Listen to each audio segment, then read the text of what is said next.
এসব হচ্ছেটা কি। এজন্য সে লুকিয়ে লুকিয়ে সেখান থেকে চলে যেতে থাকে। অন্যদিকে রুবির মা সমুদ্রের ধারে একটা ক্লায়েন্টদেরকে বাড়ি দেখাচ্ছিল।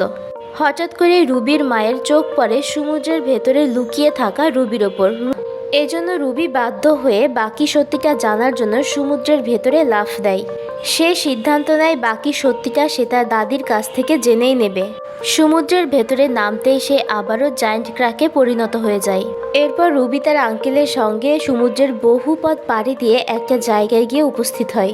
রুবি সেখানে গিয়ে একটা বিশাল বড় প্রাসাদ দেখতে পায়। সেই প্রাসাদে ঢুকতেই রুবির তার দাদির সঙ্গে দেখা হয়। এমনকি এটাও জানতে পারে যে তার দাদি একটা সমুদ্র নয় 7-7টা সমুদ্রের রানী ছিল। রুবির দাদি তো তাকে দেখে অনেক খুশি হয়ে যায় এবং বলে যে তুমি কেন সাধারণ জীবনযাপন করছো, তোমার জীবনে তো অনেক কিছু পাওয়ার আছে, কারণ তুমি হলে এই সমুদ্রের রাজকুমারী। রুবিকে তখন তার রাজ্যের সমস্ত প্রজা